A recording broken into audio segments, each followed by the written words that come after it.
So let's come in studio and have a little discussion on this. We've been joined by Mikdad Mohammed. He is a researcher and a policy analyst with the Institute of Energy and Securities. Thank you very much, sir, for joining us.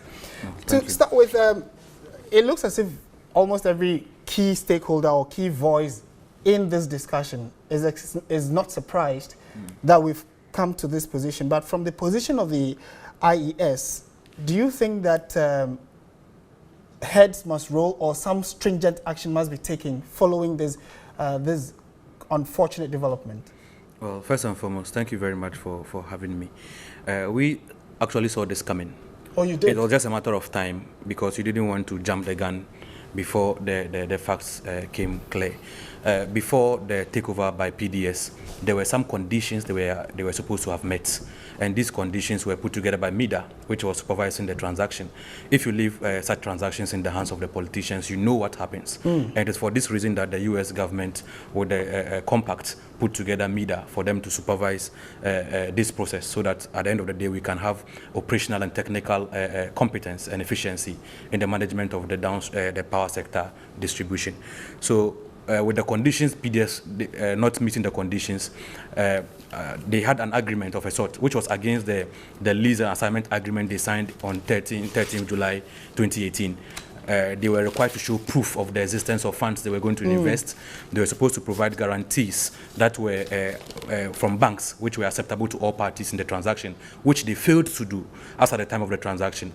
They were even given an extra month from February 2019 to March for them to do something. They still could not do that, but they went ahead and... So with all these red flags, why did we then go ahead? I mean, from the expert position or the position of an institution like yours, why did you think, from your position, why do you think government went ahead to give the final approval? Well, it is these actions, these particular moves that reinforced our conviction that there were some unseen hands behind the scenes who were willing to bend the rules to favor PDS for whatever reason. That's one of the reasons that people thought, no, you can't be bending the rules this way. We had about 47 conditions precedent. PDS met about 21 of them, about 26 were not met. And then the Ministry of Finance and the Ministry of Energy is on record. And they could come out and state if this is not true.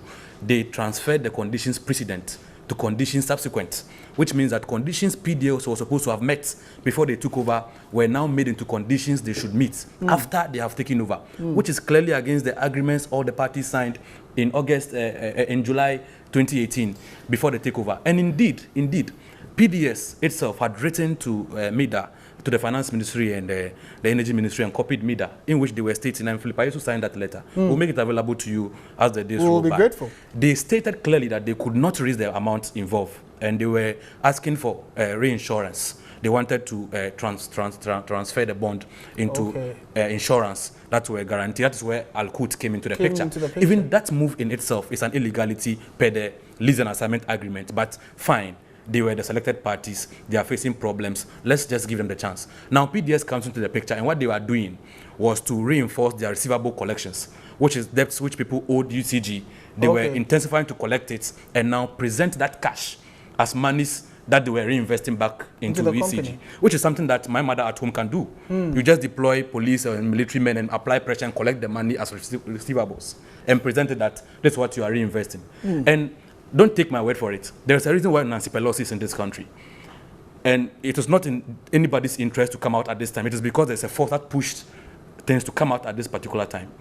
So for us, it is not something surprising. And finally on this, as an institution and stakeholders that are also interested in this, and for all of us who are also parties to this, what is the next line of action, reasonable next line of action? Maybe a court case, you think?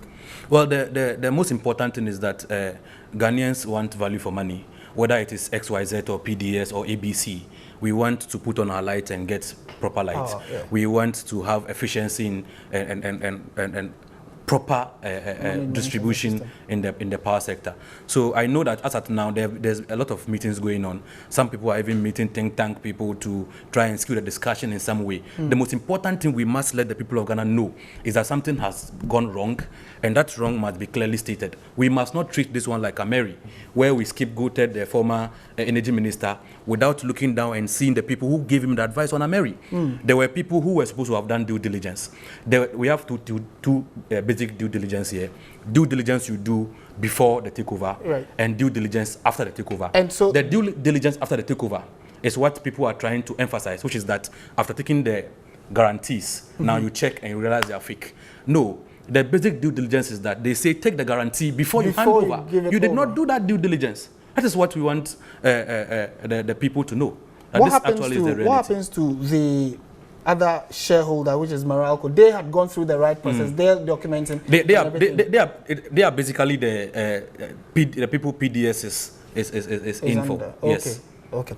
All right. Certainly the discussion is still ongoing, and subsequent bulletins and coming days we'll try to break it down further so we can all get a better appreciation of this issue. But thank you very much for making time to speak with us. We've been having a chat with a policy analyst and also a researcher with IES, Mekdad Mohammed, and helping us put into perspective this issue.